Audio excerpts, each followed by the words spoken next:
Back to prime time debate. Rama Reddy గారు, ఏంటి మొత్తంగా కాంగ్రెస్ కు భారతీయ జనతా పార్టీకి మధ్య ఒక చీకటి ఒప్పందం కుదిరిందని చెప్పి బీఆర్ఎస్ నేతల నుంచి వినిపిస్తున్న విమర్శ ఏంటి?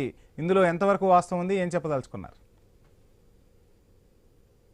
ఈ కాంగ్రెస్, బీఆర్ఎస్, కుటుంబ పార్టీలు, అవినీతి పార్టీలు, ఓటు బ్యాంక్ పార్టీలు, కుమ్ముక్కైన పార్టీలు రెండు. మనకు తెలిసిన సామెత ఏంటంటే ఉల్టా చోర్ కొత్వాల్కు డాంటే అన్నట్టు, దొంగే దొంగ పోలీసులను దొంగ దొంగ అన్నట్లు హరీష్ రావు మాటలు ఉంటాయి. హరీష్ రావు మాటలు ఎట్లా ఉంటాయంటే ఆయన చేతుల మాటలు చెప్తా. కొన్ని నిమిషాల తర్వాత ఈ విషయానికి వస్తా. ఇది ఆయన కాళేశ్వరం ప్రాజెక్ట్ టైంలో సూర్యాపేట జిల్లాకు వచ్చి కాళేశ్వరం తొలి ఫలితం సూర్యాపేట జిల్లాకే అన్నాడు. కరీంనగర్ జిల్లాకి కాళేశ్వరం తొలి ఫలితం కరీంనగర్ జిల్లాకే అన్నాడు. వరంగల్ జిల్లాకు పోయి కాళేశ్వరం తొలి ఫలితం వరంగల్ జిల్లాకే అన్నాడు. ఆఖరికి కాళేశ్వరం తొలి ఫలితం మన బే ఆఫ్ బెంగాల్ పోయింది. సో ఈయన మాటలు అలా ఉంటాయి. ఇంకొకటి, ఈయనను అప్పటి సిట్టింగ్ ఎమ్మెల్యే 2023 అసెంబ్లీ ఎన్నికల ముందు మల్కాజిగిరి టికెట్ మళ్లీ పొందిన మైనంపల్లి హనుమంతరావు ఏమన్నాడు? ట్రంక్ డబ్బాతో రబ్బరు చెప్పులతో వేల్మా హాస్టల్కి వచ్చిన ఈ హరీష్ రావుకు ఈనాడు 1,00,000 కోట్లు ఎక్కడివి అన్నాడు. అన్నప్పుడు నువ్వు నిజంగానే అది సంపాదించకపోతే ఆయనకు అప్పుడు ఇలా ప్రెస్ కాన్ఫరెన్స్ పెట్టి ఆయన ఎంత విమర్శించవా? Legal notice పంపినవా? సరే, మీరు కేంద్ర ప్రభుత్వంలో రామరెడ్డి గారు కేంద్ర ప్రభుత్వంలో మీరే అధికారంలో ఉన్నారు. తెలంగాణలో ఏం జరుగుతుంది అనేది ప్రతిదీ కూడా మీకు తెలుసు. సో ఎక్కడికక్కడ ఇటువంటివి జరుగుతున్నప్పుడు తెలంగాణను కాపాడాల్సిన బాధ్యత, తెలంగాణ ప్రజల సంపదను కాపాడాల్సిన బాధ్యత ఒక రాజకీయ పార్టీగా మీకు ఉందా లేదా? ఎక్కడ మీరు వాళ్ళపై కేసులు వేస్తున్నారు? ఎక్కడ విచారణను కొనసాగిస్తున్నారు మీరు? ఫెడరల్ సిస్టమ్ లో రాష్ట్రానికి, కేంద్రానికి రాజ్యాంగం కొన్ని బాధ్యతలు, హక్కులు విభజించింది. అడ్డగోలుగా నేను కేంద్రంలో ఉంది కాబట్టి నేనేం చేస్తా అనుకోను కాదు. మీకు తెలుసు, ఇంతకు ముందు అప్పుడు చంద్రబాబు గారు బీజేపీ నుంచి దూరం జరిగినప్పుడు సిబిఐ ఏపీకి రాకుండా జీవో ఇష్యూ చేశాడు. ఇక్కడ కేసీఆర్ కూడా తన బిడ్డ కవిత వచ్చినప్పుడు ఆయన కూడా ఒక రాజకీయ పార్టీగా ప్రశ్నించే హక్కు కూడా లేదంటారా? ఒక రాజకీయ పార్టీగా ప్రశ్నించవచ్చు కదా, ప్రజల ముందుకు ఆ సమస్యల్ని తీసుకురావచ్చు కదా, ప్రజాక్షేత్రంలో ఎండగట్టచ్చు కదా. మేము ప్రశ్నిస్తున్నాం. కాకపోతే ఏంటంటే ఓవర్ యాక్షన్ చేసే వాళ్ళది కవరేజ్ ఎక్కువ ఉంటది. నిజంగా ఇప్పుడు మనకు వేమన పద్యం ఉంది, అల్పుడు ఎప్పుడు పలుకు ఆడంబరం గాను, సజ్జనుండు పలుకు చల్లగాను. మేము పాయింట్ టు పాయింట్ చెప్తాం. దానికి కవరేజ్ ఉండదు. మీడియా కూడా కవరేజ్ ఎందుకు ఇవ్వదు? ఎందుకంటే మీడియా తప్పని కాదు, చూసే వాళ్ళకు మసాలా ఉంటేనే చదువుతారు. ఆ మసాలా మాట, ఆ గారడీ మాటలు రేవంత్ రెడ్డికి, హరీష్ రావుకే వస్తాయి. అంత భయంకరంగా గారడీ మాటలు ఎందుకు? భారతీయ జనతా పార్టీలో అంత స్పోక్స్ పర్సన్స్ ఎవరు లేరంటారా? బండి సంజయ్, ధర్మపురి అరవింద్ చాలా మంది ఉన్నారు కదా. వాగ్దాటిగా మాట్లాడే నేతలకు ఎక్కడ కొదవలేదు కదా. రామరెడ్డి గారు, మీ వాయిస్ పోయింది. మీ వాయిస్ రావట్లేదు.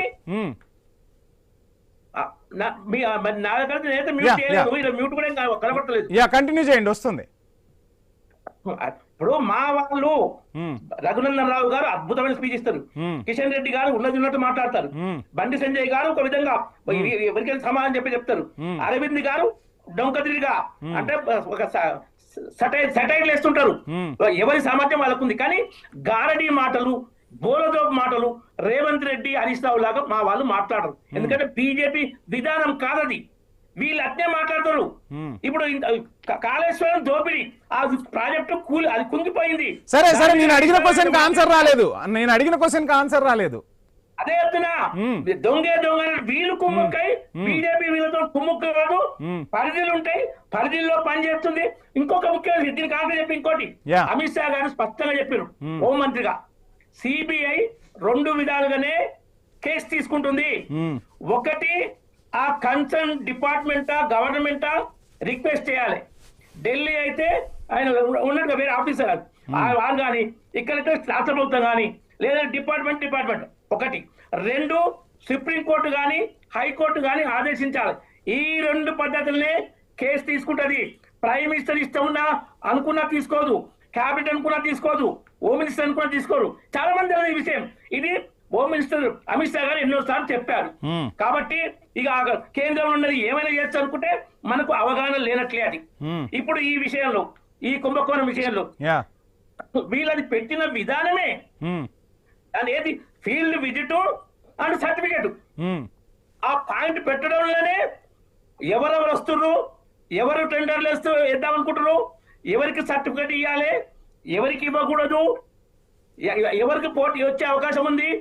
అప్పుడు మళ్ళా ఇంట్లో కోమటిరెడ్డి వెంకటరెడ్డి తన సోదరుని కోసం వస్తుందంటే కథనం నడిచింది నడిచింది కదా. అంటే మంత్రుల మధ్య ఆయన తప్పుడు కథనం, నీచ కథనం, వేరే వాళ్ళు ఇవ్వాలి అంటే తప్పు.